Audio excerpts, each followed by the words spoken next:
कुत्ता भी जहाँ पैदा होता है ना उसको अपना घर समझता है। एक हमने अपने घर में एक डॉगी पाले क्या है, जब यहाँ की सरकार ही बना रही थी तो जनता की क्या गलती है? कागज से आप हमारे को क्या सिद्ध करना चाहते हैं? क्यों तोड़ दो, अब सड़कें चोरी करेंगे, वहाँ ये बनेगा ये बनेगा, तो गवर्नमेंट अंधी थी। हम अवैध हैं तो यार ये तो माँ को गाली हुई। एसडीएम ऑफिस कंजावला से रिकॉर्ड निकलवाए हैं इसके कि ये प्राइवेट लैंड है। ना पता है, ना कोई तार लगाया, ना और क्या किया, तो लोगों ने बेचारे बस से चले गए। अब एक दिन से खरीद रखे सन क्षेत्र में आया था, मोहानी के अंदर राशन कार्ड मैंने बनवाया। 78 में अंदर यहाँ पे बाढ़ आ गई। बाढ़ आने की वजह से हम यहाँ से ऊपर ये टीला है इस साइड में चले गए थे और 15 दिन तक उस टीले के ऊपर रखे। यहाँ सारा गांव पानी से भरा हुआ था। उसके बाद में मैं एमसीडी में नौकरी करता था। एमसीडी ने मेरे को 2000 रुपये दिए अगर अपने घर की मरम्मत। पहले तो यहाँ का एसडीएम उस पर कार्रवाई होनी चाहिए, उसे क्यों नहीं सोच रहा है? आज का एसडीएम वहाँ जाकर बैठ गया है, कागज ले आओ। उस एसडीएम को तो सस्पेंड, वो अगर वहाँ से अगर वो रिटायर भी हो गया हो तो उसकी पेंशन में से काटो। उन्होंने क्यों नहीं सूचना दिया जनता को? अब यहाँ क्या था, सूचना क्यों नहीं? एमसीडी का कमिश्नर को क्यों नहीं सूचना दिया मेरे को? अब यहाँ क्या है, तो लोग क्या बनाएंगे? हमने क्या बताया? हम तो सोचे हमारी दादा लाई है, जो बच्चे आज 60 साल से बैठे उन्हें क्या पता किसकी है? उनके तो दादा लाई है। हम चले हमारे पोते को दादा लाई कहेंगे, गवर्नमेंट की कहेंगे, तो हम बच गए यहाँ पे। आज ये तोड़ने जा रहे उजारे, तो गरीब आदमी जी बिल्कुल कभी, यहाँ कोई अमीर नहीं है। जो लेने वाला 5-5, 6 रुपए जमीन इन्हीं लोगों से खरीदी है, जो ये कहते हैं गाँव के थे पुराने, अब हमने ले ली। गवर्नमेंट का कोई नहीं था, उन लोगों ने बढ़ा दिया। तो हम तो गरीब आदमी है ना। तोड़े कहता हूँ, मुख्यमंत्री को भी कहता हूँ, 2-2 किलोमीटर जो पुल बना दिए जाते हैं, यहाँ तक आधा थोड़ा पुल उठा के झंडे एक पुल बना दो, लोग भी बच जाएंगे। आपके घर से क्या जाएगा? जब आपके पास इतना बजट है, क्या एक पुल नहीं बना सकते? छोटा पुल बना दीजिए, लोगों के मकान बच जाए, आपकी वाह हो जाएगी। तो मैं तो ये करता हूँ, एक सिर्फ रिकमेंड करता हूँ, पुल बना दो जो आधा किलोमीटर, जो लोग घर भी बच जाए और आपका भी काम चल जाए। धन्यवाद। देखिए सबसे बड़ी बात क्या है जी कि हम भारत के लोग, जी बिल्कुल हम भारत के नागरिक नहीं है, लोग हैं जी। और लोग का अर्थ ये होता है कि जो यहाँ पे पैदा हुआ है, हमारे दादा परदादा यहीं के, हमारे पूर्वज यहीं के, यहाँ का मतलब भारत के लोग। मैं पूरी भारत की बात करता हूँ। यहाँ के नागरिक हैं या नहीं है, आप क्या देखना चाहते हैं? आप बताइए हमारे को। और अगर हम अवैध हैं तो अवैध की परिभाषा बताइए। ये तो एक शब्द ही गलत है। किसी को आप अगर ये कह दीजिएगा, हमारे पूर्वजों को गाली हुई, सर हम कोई पाकिस्तान से तो आए नहीं, हम भी इसी देश के नागरिक हैं। अच्छा चलिए, आपको बड़ा सर्वे करने का शौक है, सब कुछ मांगने का शौक है, तो एक बार ये देखिए ना कि इन 78 सालों में कितने लोग आप लोगों की नीतियों ने भूमिहीन कर दिया। आज जो किराए पे रहने को मजबूर है, क्या इस धरती पे रहने का, आदमी को रहने का कर देना पड़ेगा? ये तो बदमाशी वाला कर हुआ, गुंडागर्दी वाला कर हुआ। आप जो इस प्राणी, इस धरती की, ये धरती प्राणियों के लिए है, और अगर उस धरती पे प्राणी को रहने के लिए भी अपना मेहनत का कर देना पड़ेगा, तो फिर काहे की स्वतंत्रता साहब? काहे का गणतंत्रता? गणतंत्र का मतलब क्या है? गणतंत्र का मतलब यह है कि जो 1947 में देश आजाद हुआ और 2 साल हमारे को लिखने में लगा गणतंत्र को, कि भाई ये संविधान इसलिए कि ये देश चलेगा समाजवादी व्यवस्था से। अब आपको एक थोड़ा सा सूचना देता हूँ कि समाजवाद क्या है। क्या समाजवाद अखिलेश यादव की पार्टी नहीं है। समाजवाद और पूंजीवाद में फर्क ये है कि पूंजीवाद में पहला व्यक्ति को आदमी तवज्जो देता है, यानी कि पूंजीपति जो होगा उसके आगे पीछे सारा प्रशासन घूमेगा। और समाजवाद में अंतिम व्यक्ति, जैसे कि हमारे घर टूटे हुए हैं, उनको अगर आप उठाइएगा, ऊपर उठाइएगा, जब ये ग्रो उठेगा, जब हमारा देश उठेगा। यार समझो, हम लोग इसी देश के नागरिक हैं। आप एक तरफ कहते हो कि कश्मीर हमारा अभिन्न अंग है, हम कहते हैं कि लीजिए कश्मीर को, जरूर लीजिए, वो हमारा अंग है, लेकिन हमें अंग विहीन काहे कर रहे हैं उसे? हम भी तो इस गांव के हिस्सा है। 50 साल डेवलप में हमने भी तो साथ दिया है साहब। अभी अंकल जी ने बताया कि यहाँ पे बाढ़ था, इतना इतना जलकुंभी था, 50 फुट नीचे था, रेलवे लाइन पे पहाड़ की तरह चढ़ना पड़ता था। आज रेलवे लाइन और ये बराबर है, यानी कि 50 फुट गहरे को भी तो हमने भर के बढ़ा है। आप 1959 का नक्शा लगा के मूर्ख बनाते हैं।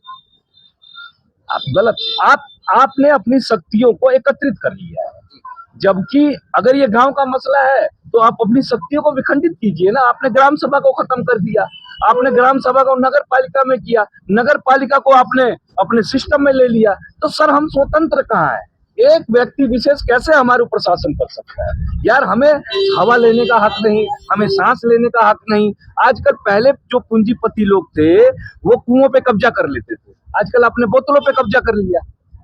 तो फर्क तो वही है ना सर, जिसके पास पैसा होगा वो जिएगा, और प्राकृतिक संसाधनों पे भारत के लोगों का अधिकार नहीं होगा तो अडानी अंबानी का होगा। मूर्ख समझे हो? ऐसा देश में चलेगा नहीं। अच्छा एक बात बताइए, हमारा रोड तोड़ रहे हैं किसके लिए? तो मैक्स हॉस्पिटल के लिए। अच्छा ये बताइए हमारे गांव वालों को क्या फायदा है साहब?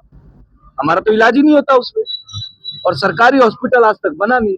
तो इन पूंजीपतियों के लिए हमारे छाती के ऊपर से लेके जाइएगा, ये गलत है, ये बिल्कुल गलत है।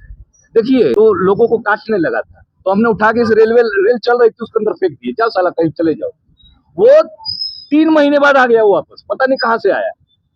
क्यों? क्योंकि उसको पता था कि ये घर मेरा है। अरे कुत्ते को भी पता है कि जहाँ पैदा होता हूँ वही घर है। तो यार हम तो इंसान के बच्चे, तुमको लौक नहीं रहे हैं? दिखाई नहीं दे रहा है हम आदमी है? पशु हैं हम? यार इतना तो पशुता वाला भी व्यवहार मत करो यार। हम आदमी हैं, आपको जिताए हैं, 50 साल के सरकारें बनाए हैं, और आज हमें कहते हो कि अपना कागज लेके आओ। मूर्ख समझते हो? अरे बेईमान को कागज क्या और चोर के लिए ताला क्या? बेईमान कागज नहीं मानेगा और चोर ताला नहीं मानता। तो हम लोग तो भाई पढ़े लिखे अशिक्षित लोग हैं। 33% में बड़ी मुश्किल से पास हुए थे तो पापा जी हमारे पीठ थपथपाए थे, चलो तुम इंटर पास कर गया, वो वाले हम लोग हैं। अरे भैया हमें तो तुमने आज तक हिंदी अंग्रेजी का नहीं मतलब समझ में आया। ऐसे एली साले पढ़ते, हम सेल पढ़ने नहीं आता, आपको सोचोगे कि गरिया रहा है। तो बहुत विडंबना है देश में, बहुत चीज सुधारने की जरूरत है। आपको शिक्षा सुधारने की जरूरत है, आपको स्वास्थ्य सुधारने की जरूरत है। हमारे आसपास में ही चाइना आजाद हुआ था, वो साला अमेरिका को ललकारता है, और हम आज आज जो देखो कोई ट्रैफिक लगाता है, कोई टर्न लगाता है, पता नहीं का हमारे ऊपर टैक्स लगता है। हम लोग जाहिल गवार लोग हैं साहब। हमें तो 200 रुपए के करुआ का तेल समझ में आता है कि मेहरानू झगड़ा कर देती है। हम उससे जूझे कि अपने मकान से जूझे? बताइए हम कहाँ जाएं, किसको किसको करें? हम तो बहुत परेशान हैं। हम अगर कुछ करते हैं, आंदोलन मत करो भाई, क्या है भैया आंदोलन का है ना करे भाई, तो परमिशन लोगे? अरे भैया सरकार के खिलाफ हम बोल रहे हैं, सरकार से परमिशन लेंगे, परमिशन देगा? देगा? नहीं देगा। जाहिर सी बात है। तो परमिशन के लिए कहाँ जगह है जी? तो आप जाइए जंतर मंतर। अरे कदुआ जाए, हमें जंतर मंतर जाना ही नहीं आता, हमें बस ही नहीं पता कि कौन सा जाएगा और कौन सा नहीं जाएगा। इतने आदमी को कहाँ लेके जाएंगे? घर हमारा यहाँ टूट रहा है और आंदोलन जाके जाके हम जंतर मंतर करेंगे? मूर्ख मनाना छोड़ो यार, ये कागजों का खेल बंद करो मेरे माई बाप। हमारे जीवन का फैसला, घर का तोड़ने का फैसला पार्लियामेंट में करोगे?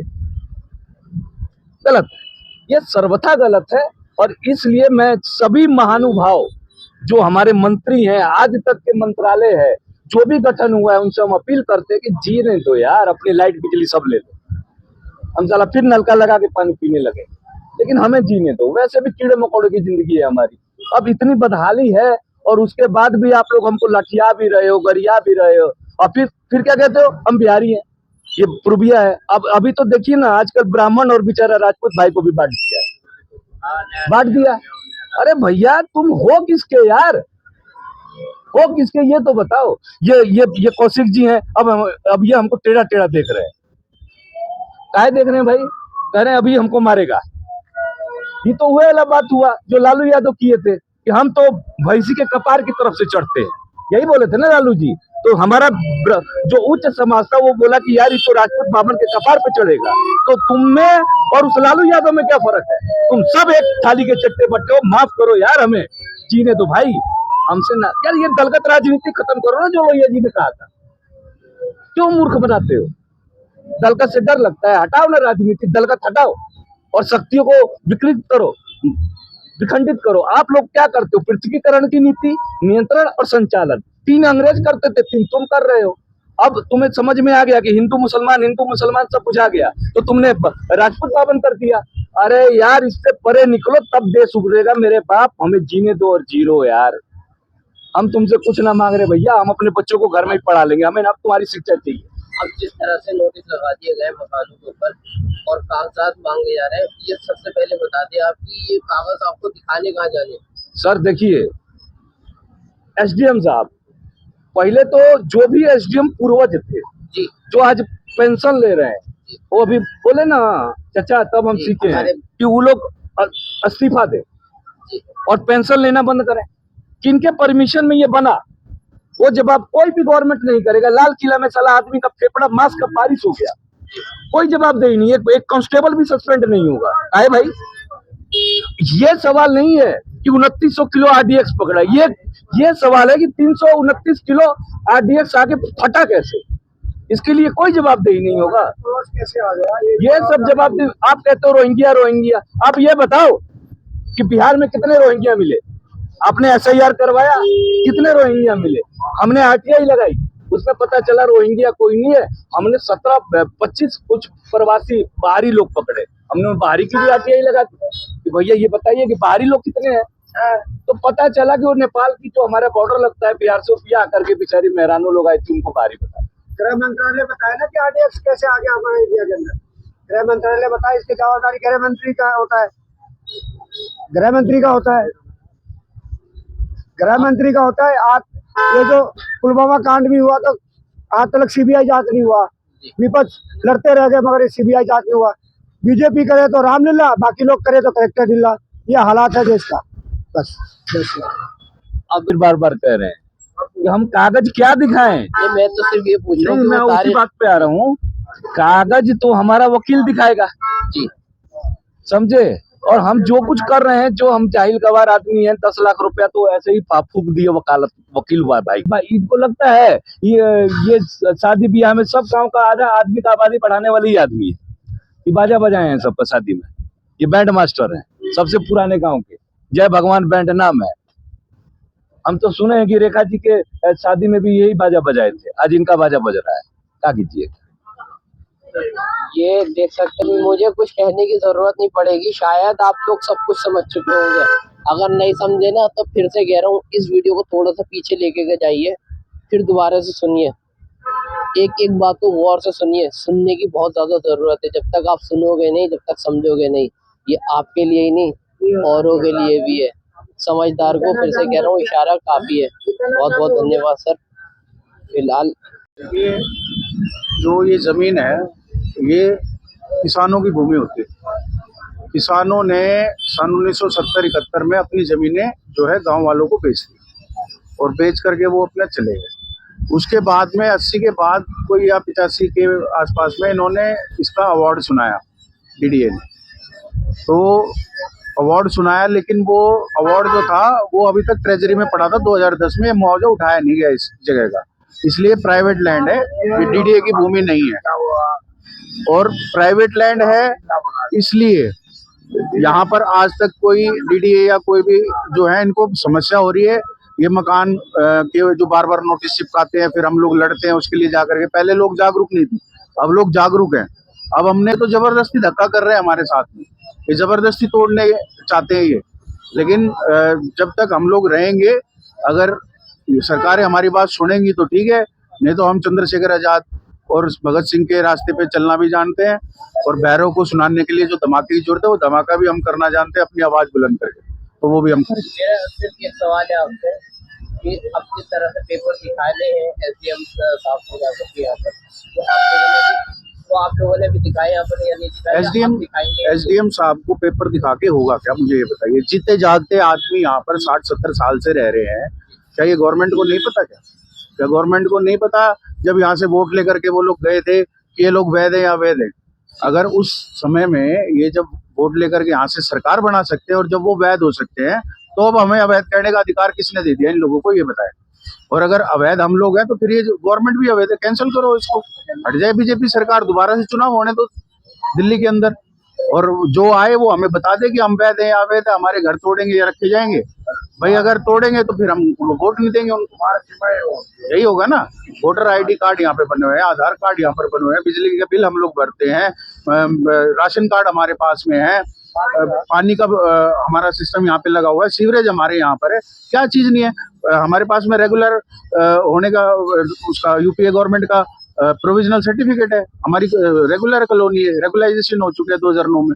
ये किस भी आप पे हमें तोड़ने की बातें कर रहे हैं। और 2010 में भी यही हुआ था, कांग्रेस की गवर्नमेंट थी, तब भी यहाँ पर नोटिस लगाए गए थे। उस नोटिस का जो था फिर हम लेकर के आदरणीय यूपीए चेयरपर्सन थी सोनिया जी, उनसे मिले थे यहाँ 5000 लोग जाकर के। सोनिया गांधी जी ने आश्वासन दिया कि यहाँ पर एक भी मकान नहीं टूटेगा, आप लोग चिंता मत कीजिए।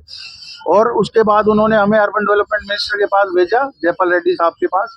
जयपाल रेड्डी साहब ने हमारी समस्या सुनी, तो उनको जब ये पता लगा कि भाई ये मैक्स और फोर्टिस की वजह से ये रोड तोड़ना चाहते हैं, तो उन्होंने कहा कि जब रोड अगर उनको पता था कि नहीं है तो इन्होंने हॉस्पिटल क्यों बनाए, यहाँ पे किस लिए हॉस्पिटल बनाए।